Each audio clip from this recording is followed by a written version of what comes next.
Bangladesh has won the Test match, beaten Australia. লাল সবুজের cricket ইতিহাসে এর চেয়ে রোমাঞ্চকর এবং এর চেয়ে শিহরণ জাগানিয়া মুহূর্ত সম্ভবত আর আসেনি।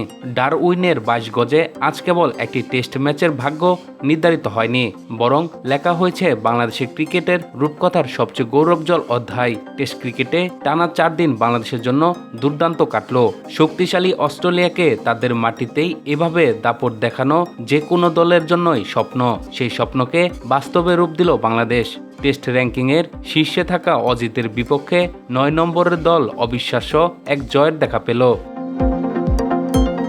অস্ট্রেলিয়ার জন্য এই ফল হজম করা কঠিন হবে, তবে বাংলাদেশের জন্য এই অর্জন বহুদিন উপভোগ করার মতো।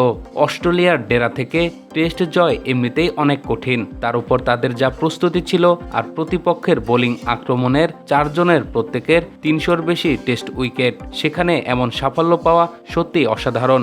ডারউইন এখন বাংলাদেশের নিয়ন্ত্রণে। তাদের টেস্ট ইতিহাসে এক নতুন অধ্যায় রচিত হলো। অস্ট্রেলিয়ার মাটিতে একটি টেস্টের জন্য দীর্ঘ 23 বছরের অপেক্ষায় পুরোপুরি সার্থক। তারা সিরিজের 1-0 ব্যবধানে এগিয়ে গেল এবং এই টেস্ট সিরিজটি তারা আর কোনোভাবেই হারবে না।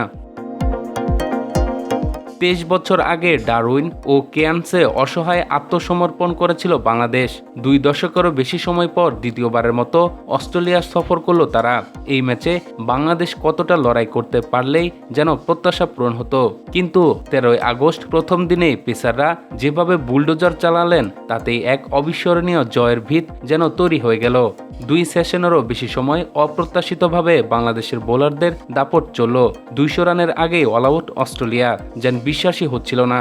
অবশ্য ধারণা করা হচ্ছিল মিচেল স্টার্ক ও প্যাট কামিন্সের শক্তিশালী বোলিং লাইন আপও একইভাবে বাংলাদেশের বোলারদের উপর চড়াও হবে, কিন্তু না, ব্যাটিংয়েও চলল বাংলাদেশের দাপট। তানজিদ হাসান তামিম ঐতিহাসিক সেঞ্চুরি করলেন। নাজমুল হোসেন শান্ত ও মেহেদী হাসান মিরাজও হাফ সেঞ্চুরিতে বড় স্কোরের শক্ত ভিত গড়ে দিলেন। এই 3 ব্যাটারের অনবদ্য ব্যাটিং এবং টোল এন্ডারের উল্লেখযোগ্য অবদানে বাংলাদেশ 228 রানের বড় লিড নেয়। বিদেশের মাটিতে এর আগে প্রথম ইনিংসে এত বড় লিড কখনো পায়নি তারা। অস্ট্রেলিয়ার ব্যাটাররা দ্বিতীয় ইনিংসে ব্যাট করতে গেলেও চাপ নিয়ে এবারও হাসান জোড়া আঘাতে তাদের গলা চেপে ধরেন। প্রথম ইনিংসে স্টিভ স্মিথ আর দ্বিতীয় ইনিংসে ক্যামরুন গ্রিন বাংলাদেশের ধারালো বোলারদের সামনে যা একটু প্রতিরোধ গড়লেন। দেশের মাটিতে প্রথম সেঞ্চুরিতে অজিতের লিড এনে দেন, কিন্তু বল হাতে মিরাজ দেখালেন ঘূর্ণি জাদু। তাদের লিডটা বড় হলো না। বাংলাদেশের লক্ষ্যও থাকলো নাগালের মধ্যে। প্রথম ইনিংসের সেঞ্চুরিয়ান তানজিদ এবার ডাক মারলেন। এরপর সাদমান ইসলাম ও মুমিনুল হক জয়ের বাকি আনুষ্ঠানিকতা সারলেন। প্রস্তুতি ম্যাচে বাংলাদেশকে 54 রানে অল আউট করার স্মৃতি অজিতের আত্মবিশ্বাস বাড়াতে কোনো কাজে দিল না। 57 রানের লক্ষ্য অনায়াসে পূরণ করে ইতিহাসের পাতায় নাম লেখালো বাংলাদেশ।